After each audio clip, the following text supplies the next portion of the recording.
Je termine avec 2 Jean 1, verset 10 à 11. D'abord, avant de lire, je vais d'abord dire quelque chose. Maintenant, mes frères, hein, si mes frères, si quelqu'un, si, exemple, vous avez vu quelqu'un est sorti d'une église, et puis, dès que la personne sort d'une église, les gens de cette église-là ne le saluent pas. Ce n'est pas, ce n'est pas de leur faute. Ce n'est pas de leur faute. Donc, sœur, si quand tu sors d'une église, si les gens de l'église là, ne te saluent plus, ne te considèrent plus, que non, tu es devenu un démon, pour eux, tu es devenu un démon, que tu n'es plus leur frère, comme on voit ça dans le message de Branham. Quand tu sors du message de Branham, d'autres pasteurs disent à leurs fidèles, ne le saluez plus, il n'est plus notre frère. Ce n'est pas de leur faute, mes amis. Ce n'est pas de leur faute. C'est Jésus qui dit ça. C'est Jésus qui dit ça. Regardez le créateur que vous suivez, que vous appelez le créateur, va dire ce genre de choses. Que non, Dieu de paix, Dieu d'harmonie. Hein? C'est lui qui avait ordonné aux fidèles, c'est lui qui avait ordonné aux moutons des chrétiens de faire ça. C'est pas de leur faute. Jusqu'aujourd'hui là, toi ma soeur, si tu avais sorti du message de Branham, tu es sorti de ton église. Si les gens de cette église ne te considèrent plus, oh non, tu es devenu démon, on ne doit plus te saluer là. Aucun pasteur t'a jamais dit ça. Moi, je vais te dire ça aujourd'hui. On va lire ça dans ta Bible là. Pour vous dire que moi, je ne suis pas n'importe qui. Ma manière de moi, j'ai commencé avec Dieu. C'est différent avec pour vous. C'est différent, c'est de votre manière. On n'a pas commencé avec Dieu de la même façon, de la même manière. Non. Moi, j'ai commencé avec Dieu, avec ma propre manière. Je suis né avec mes propres choses.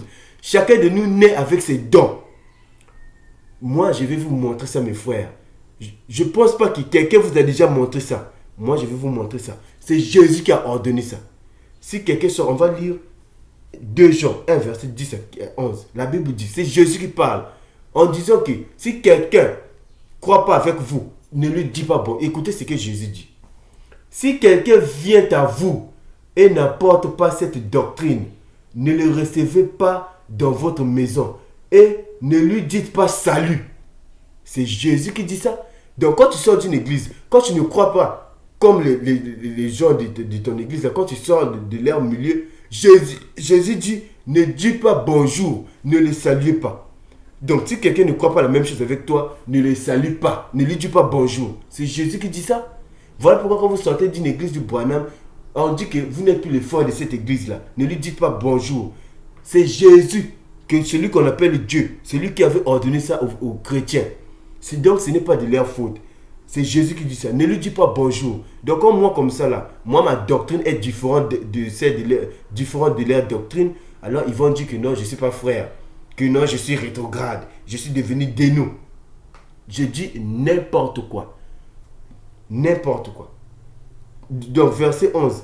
Car celui qui dit salut participe à ses mauvaises œuvres.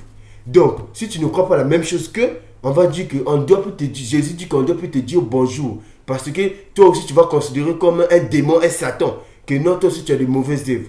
À quoi bon j'ai des mauvaises œuvres? À quoi bon j'ai des mauvaises œuvres?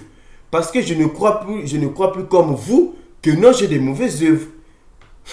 Vous voyez? Voilà pourquoi je dis, hein, le branhamiste, c'est une grande aliénation. J'ai pu mâcher les mots. Moi-même, j'étais dedans. Les branhamistes, c'est une grande aliénation. Voilà. C'est une grande aliénation, mes amis. Ou bien le christianisme, c'est une grande aliénation. Comment se fait-il qu'une personne qui ne croit plus comme vous, ou bien sort de votre milieu, vous allez dire que non, on ne doit plus lui dire bonjour? Je vois ça dans les églises du Branham. Ça se fait. Qu'on ne doit plus dire bonjour, qu'on ne doit plus lui saluer. C'est parce que c'est leur maître qui avait dit ça dans la Bible. Voilà. Celui que vous dites que non, c'est lui qui est le créateur. Il va dire c'est Dieu. Moi, je ne crois plus en lui. Moi, je crois au créateur. Mais pas à ces paroles-là. Parce que le créateur ne peut pas dire ce genre de paroles. Vous voyez. Lorsqu'on veut vous faire sortir de quelque chose, vous voulez toujours chercher des petites choses, du n'importe quoi, pour rester dedans, pour s'accrocher toujours dedans. J'ai dit, hein, personne ne peut aider le créateur. Personne ne peut aider le créateur. Vous qui voulez aider le Dieu là, laissez Dieu tranquille. Vous l'emmerdez chaque heure. Alors que Dieu nous a tout donné. À chaque fois, vous voulez seulement l'emmerder. telle chose, Dieu, telle chose. Laissez Dieu tranquille. Personne ne peut attraper le soleil avec sa main. Personne ne peut aider Dieu. Je dis bien, personne ne peut aider le Créateur. Celui que nous appelons Nzami en Teke, ou celui que nous appelons Nzambi en Kikongo, ou bien en Mukutuba, celui que nous appelons Nzambé, personne ne peut l'aider. J'ai dit, personne ne peut l'aider. Voilà. Merci.